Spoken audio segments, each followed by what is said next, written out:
bem? Bom dia a todos. É com grande satisfação que damos início a mais um painel tributário preparado pela equipe técnica da CCA Bernardon. Eu me chamo Reginaldo da Silva dos Santos, vou falar da legislação federal.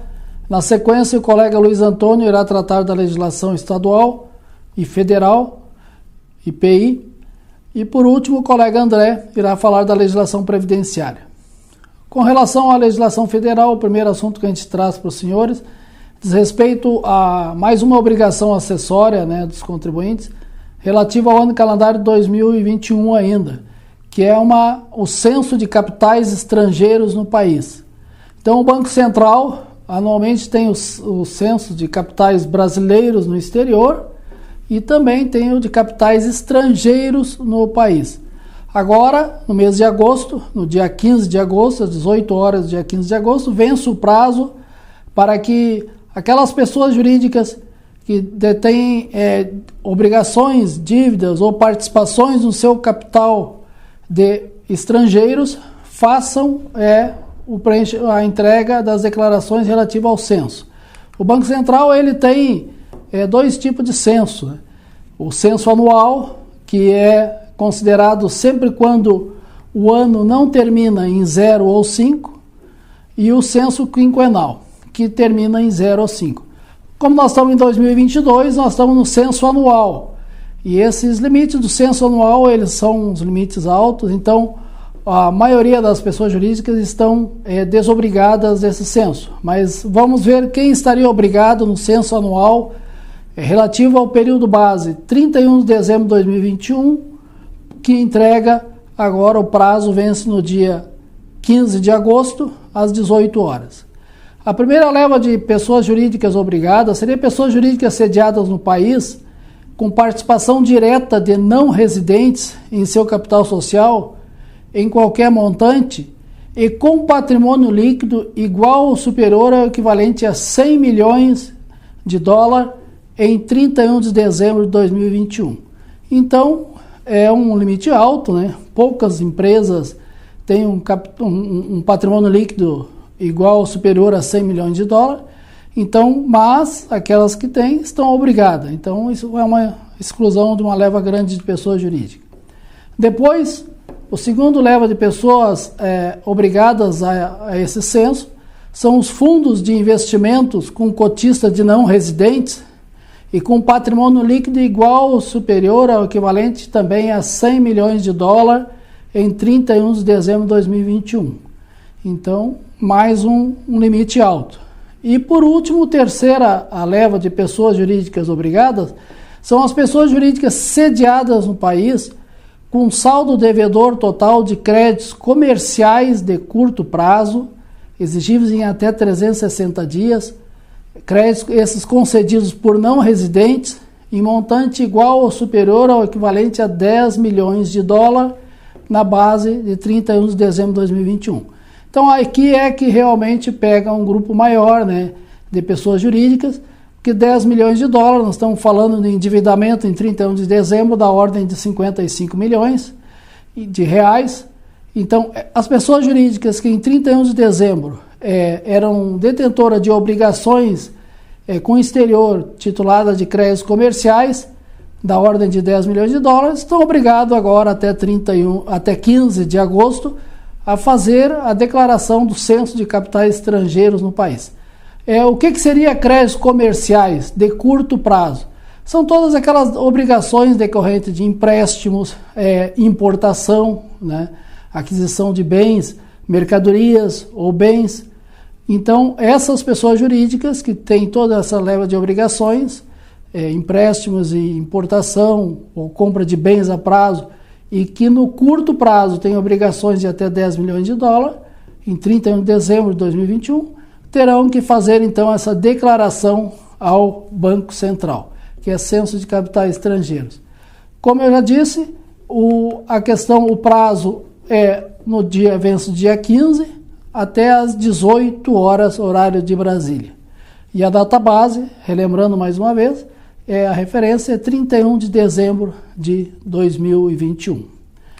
Agora, o segundo assunto que a gente traz para apresentar aos senhores diz respeito a uma redução tributária, que vai se dar a partir do ano que vem, que diz respeito ao IOF. Então, através do decreto de número 11.153, de 28 de julho, o governo propôs uma redução da alíquota de IOF nas transações de transferência e saques para o exterior. Então, todas aquelas operações de aquisições no exterior e transferências e saques para o exterior, elas são tributadas hoje pelo IOF na alíquota de 6,38%. Pois bem, através do decreto 11.153, a partir de 1º de janeiro de 2023, essa tributação vai ter uma redução gradativa, de forma que até 2028 será alíquota zero. Então, o decreto propõe que para 2023 a alíquota caia para 5,38%, então uma redução de 1 ponto percentual até 2027. Em 2024 cai para 4,38%, 2025 para 3,38%, 2026 para 2,38%, 2027 1,38% e a partir de 2028 a alíquota nessas transações de transferência e saque no exterior serão tributação alíquota zero. Aí envolve inclusive também cartão de crédito e outras operações. Uma notícia boa que vai vir a conta-gota, mas não deixa de ser boa. Então, na parte da legislação federal, o recado que a gente gostaria de transmitir seriam esses. Fiquem aí na sequência com o nosso colega Luiz Antônio, como eu já disse antes, e desejamos a todos uma ótima semana. Nos encontramos no próximo evento. Um abraço.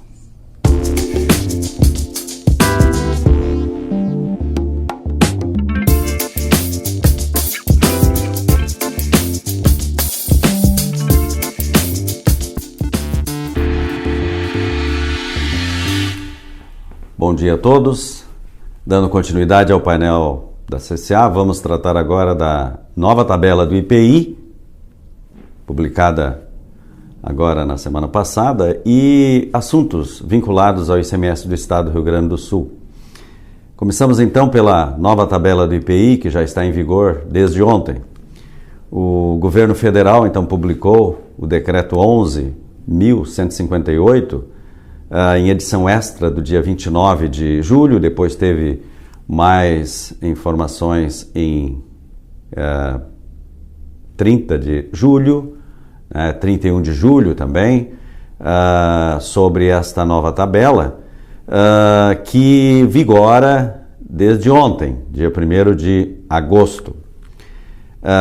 O governo também publicou uma notícia no portal gov.br, em 30 de julho, no sábado, esclarecendo a motivação da nova alteração da tabela do IPI, cujo objetivo foi de viabilizar a redução de 35% do valor do IPI da maioria dos produtos fabricados no Brasil e, ao mesmo tempo, cumprir a decisão judicial da ação direta de inconstitucionalidade 7153, que determinou a preservação da competitividade dos produtos produzidos na Zona Franca de Manaus. Bom, segundo o governo, o texto também apresenta tratamento específico para preservar praticamente toda a produção efetiva da Zona Franca de Manaus, levando em consideração os PPBs, Processo Produtivo Básico, né, que estão registrados na SUFRAMA, por exemplo. Além disso, a medida traz redução adicional do IPI de 18%, que nós tínhamos até a semana passada, para 24,75% para os automóveis. A elevação desse percentual equipara a redução do imposto para o setor automotivo àquela concedida aos demais produtos industrializados. Então, no próprio portal gov.br tem uma tabelinha de cronograma do IPI, né? Então você pode ver na sua tela esta tabela, tá aqui. Desde janeiro de 2019, o governo tem se preocupado, né, e estabeleceu uma missão, né, para a redução da carga tributária do Imposto Federal, o IPI. E chegando em dezembro de 2021, Então tivemos a aprovação da nova tabela, tá? Já linkada ao sistema harmonizado para o ano de 2022, que entraria em vigor dia 1º de abril, né? Tal como publicada lá em dezembro, final de dezembro de 2021. Acontece que em fevereiro de 2022 teve uma redução do IPI com um corte linear de 25%, destacando-se que tabacos e bebidas alcoólicas ficaram fora desse corte, então permaneceram com os mesmos patamares de alíquota. E já os automóveis tiveram um corte, ou seja, uma redução da carga tributária do IPI de 18,5%.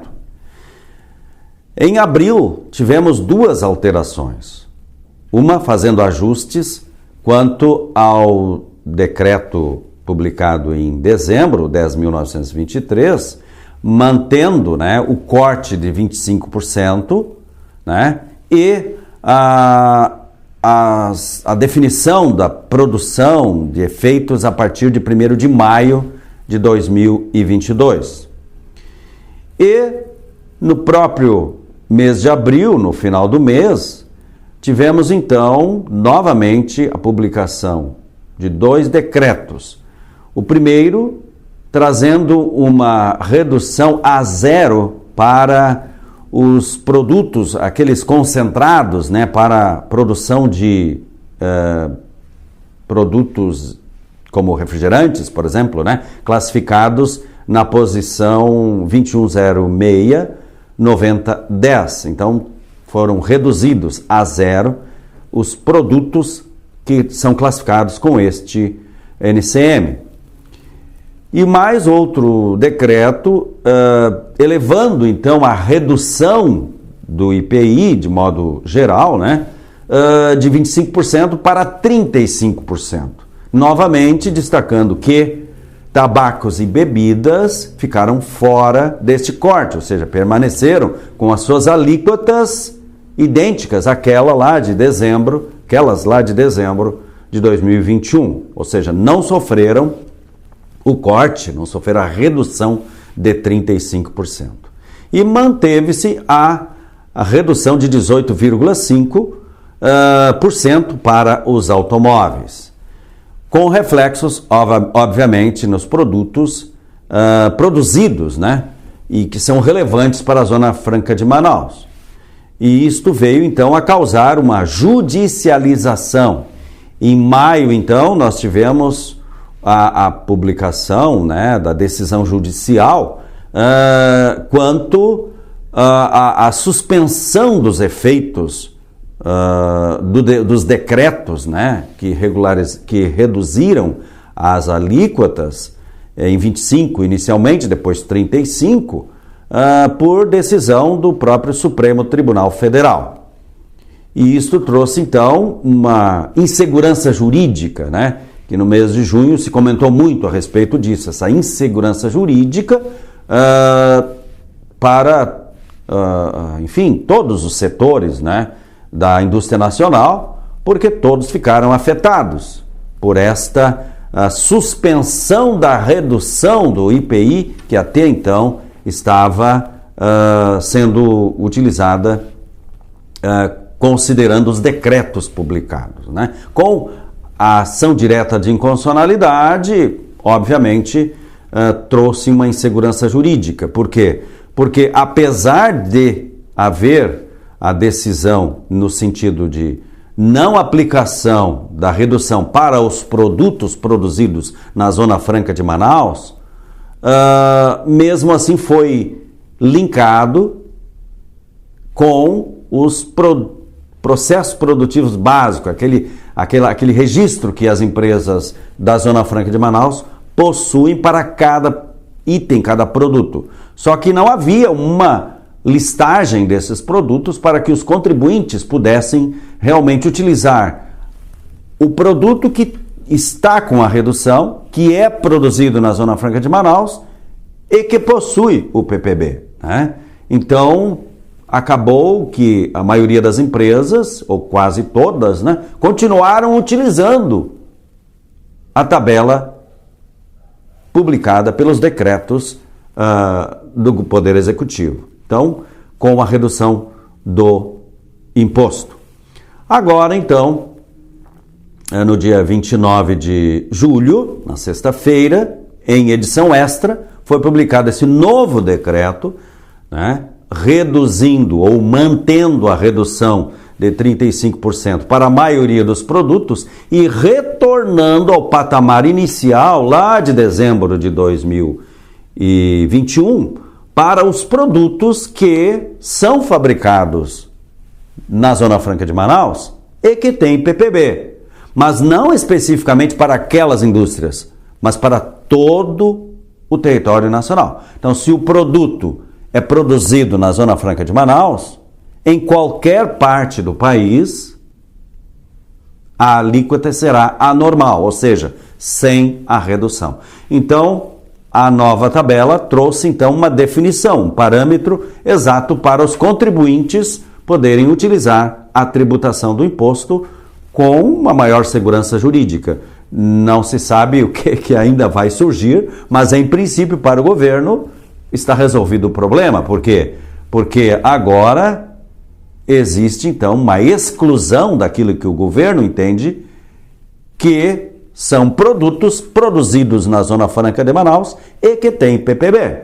Então, os contribuintes simplesmente verifiquem, né, devem verificar a nova tabela para utilizar a alíquota que consta a partir de 1º de agosto para a NCM específica do produto que produz ou que importa ou que tem uma situação de equiparação à industrial.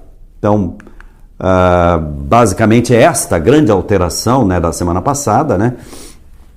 Então, assim, desde ontem os profissionais dos estabelecimentos industriais equiparados a industriais, inclusive os importadores, estão se desdobrando para ajustar as alíquotas do IPI, né, para evitar então prejuízos, considerando que grande parte dos produtos constantes na tabela tiveram as suas alíquotas majoradas, né, para retornar aos patamares de dezembro de 2021. Por último, tem mais um adendo quanto à questão da redução da alíquota do IPI de automóveis, pois até 31 de julho a redução era de 18%. A partir de 1º de agosto, então, passou para uma redução maior, ou seja, 24,75%. Exatamente para ajustar, né, a redução em relação à distorção à vida. Em relação ao IPI, então, eram estas as informações que gostaríamos de trazer aos senhores.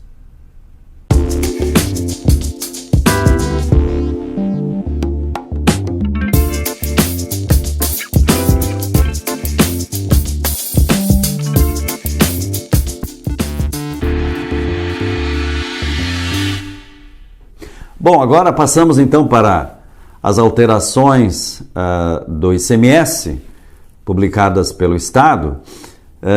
Tivemos uma questão vinculada à devolução de produtos sujeitos à substituição tributária.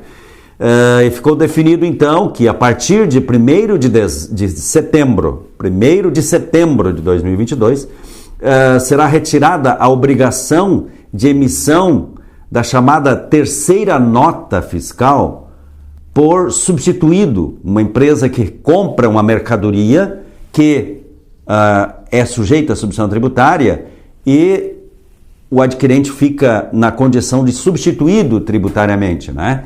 E ao devolver a mercadoria, né, ele precisava pelo menos precisa até hoje, mas pelo menos até 31 de agosto, né, emitir uma terceira nota, uma nota específica para devolver o imposto de substituição tributária ao substituto, o fornecedor que tributou esta responsabilidade, né, do imposto por substituição tributária. Então, a chamada terceira nota, né, a partir de 1º de setembro, então, não precisará mais ser emitidas, né, no caso de devolução de mercadoria objeto de substituição tributária, tá?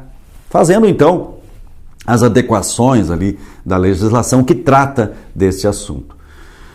Porém, o valor da substituição tributária, ele deverá ser informado, ou seja, continuará sendo informado na nota fiscal, mas não na terceira nota, mas na primeira nota a ser emitida, aquela de devolução efetiva, né, da mercadoria, onde eu destaco o imposto normal, o débito próprio, a base de cálculo específica, né, para o débito próprio somente. Então, o valor da substituição tributária deverá ser informado no campo Informações Complementares da nota fiscal eletrônica, junto com o número da nota fiscal de aquisição e a base de cálculo do ICMS substituição tributária. Então, vou informar no campo Informações Complementares da nota fiscal de devolução que eu estou fazendo, né? Estou emitindo, né?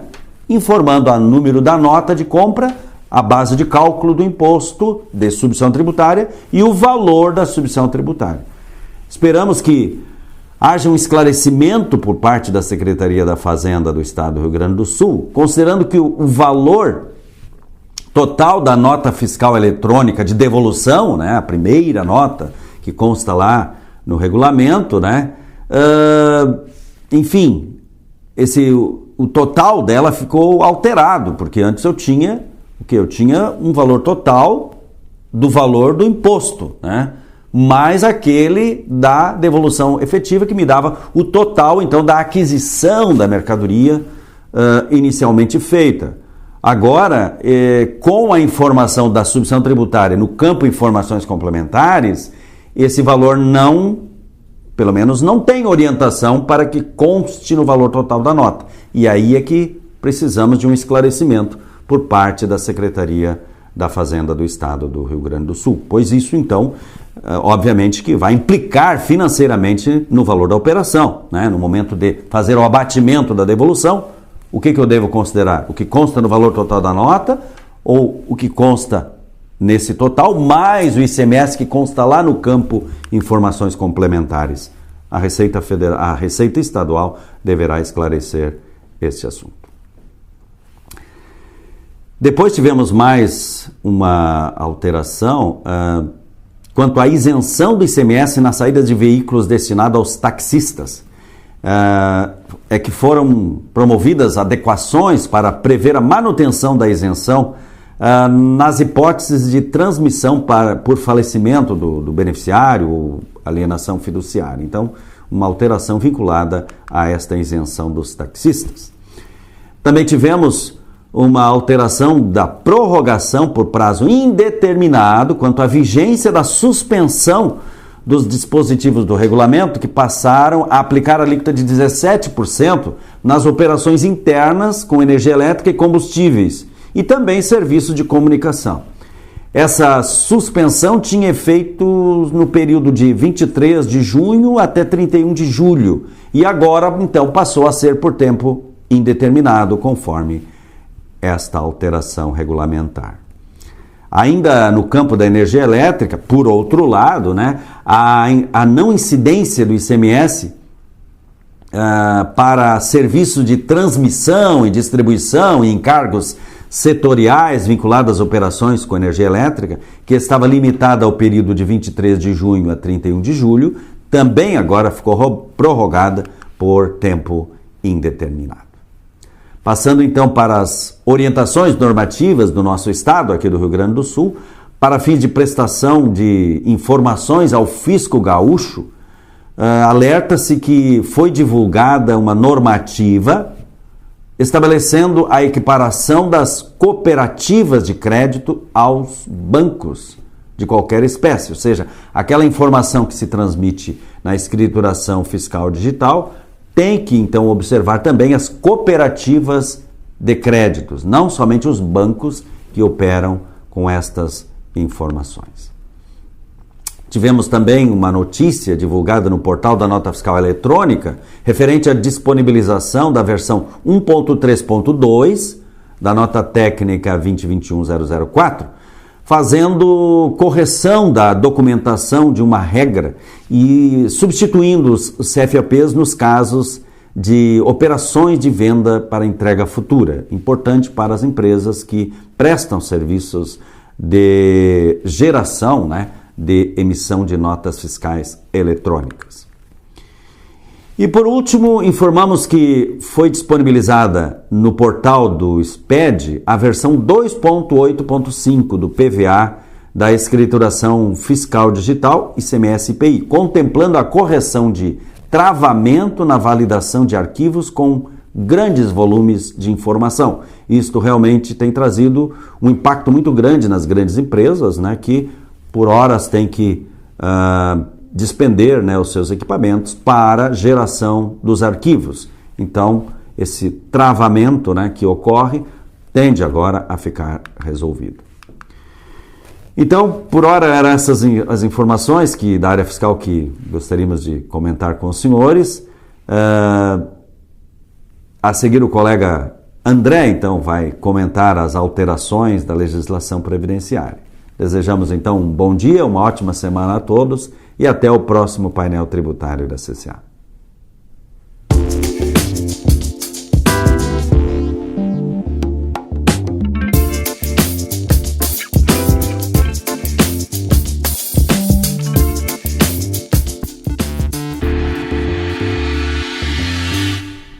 Bom dia a todos.